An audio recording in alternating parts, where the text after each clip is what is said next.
page invitée dans cette édition du journal Bonne Nouvelle pour les populations de Parakou. L'ancien maire de Parakou, Charles Toko, est toujours engagé à sortir les jeunes Parakois du chômage et du sous-emploi. L'entrepreneur a initié un vaste programme dénommé JOMA 2020 en temps des journées d'orientation sur les métiers de l'agriculture. C'est pour en parler davantage que nous recevons dans ce journal la coordonnatrice du projet. Elle a pour nom Adiza Aruna. Bonjour à vous. Bonjour Madame la journaliste, bonjour à vos auditeurs. D'entrée de jeu, dites-nous pourquoi une journée d'orientation sur les métiers de l'agriculture? Merci beaucoup. Vous savez, l'Afrique aujourd'hui est le continent qui a 60% de jeunes actifs. C'est-à-dire le Bénin a près de 60% de sa population qui entre en âge de travail. Mais nous sommes dans un pays où il est difficile que tout le monde puisse se retrouver dans un bureau. Oui. Mieux, nous avons du potentiel. Notamment, nous avons la terre et bien d'autres choses.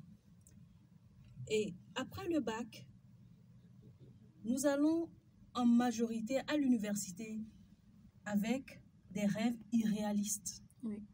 Irréalistes parce que lorsque je vais m'inscrire en droit, après 4 années, je vais être juge où? Je vais être embauché par quelle entreprise? Mais lorsque je vais à l'université, après 3 ans, et que j'ai un diplôme dans le domaine de l'agriculture, Oui. je peux avoir de la terre.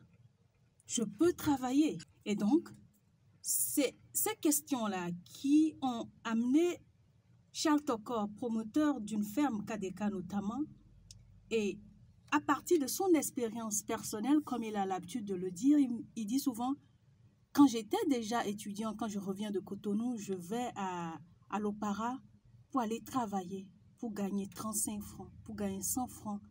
Alors, déjà, il savait ce que c'est que la terre. Si je comprends bien, il veut faciliter en fait l'orientation des jeunes dans le choix des filières. Dans le choix des filières, mais principalement dans le choix des filières agricoles. Mais pour mieux les convaincre, il s'est dit, j'ai un parcours, j'ai quelque chose pour leur prouver, notamment la ferme.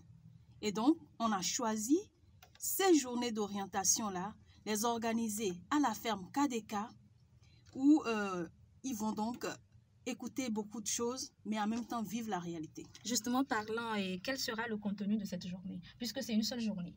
Alors, le contenu, c'est d'abord des communications avec des personnes de différents secteurs, mais dans l'agriculture, toujours, mais aussi un débat, des discussions avec Charles Toko lui-même, pour partager avec ces jeunes-là. Je suis sûre que beaucoup de jeunes voudront l'écouter, à cœur ouvert. Aller à son école un peu. Voir Charles Toko leur dire comment je suis partie. Je ne suis pas entrepreneur aujourd'hui, j'ai commencé depuis près de 30 ans et voilà là où j'en suis. Pour leur dire quels sont les potentiels. C'est-à-dire si je vais dans l'agriculture, quelles sont les possibilités qui s'offrent à moi d'ici tel nombre d'années. Donc c'est un peu cela. Et quelles sont les conditions de participation pour ces jeunes-là? Participer à JOMA 2020, c'est pas compliqué. L'inscription est gratuite, donc il suffit de passer ici à Urban FM. Il y a une équipe qui est sur place où les jeunes pourront s'inscrire. D'abord, il faut être détenteur d'un baccalauréat de cette année. Forcément, donc oui. Un ancien bachelier ne peut pas... Non, parce que le souhait, c'est orienter ces jeunes dès maintenant pour que dans 3 ans, ces jeunes puissent sortir avec un diplôme dans ce sens. Et sans vouloir trop dire, je suis sûre que des surprises sont prévues pour les personnes qui vont s'orienter à la fin de leur cursus. Donc, c'est pour vous dire que c'est un projet vraiment pensé et à long terme. Donc, l'inscription, c'est gratuit. Le déplacement également, c'est gratuit. Et pris en charge. Oui. Mieux, c'est qu'il est prévu un kit pour les inscrits, composé de t-shirts, de cache-nez, de documents pour pouvoir vraiment voir de quoi il s'agit Oui. et un déjeuner, bien sûr, à la disposition des participants.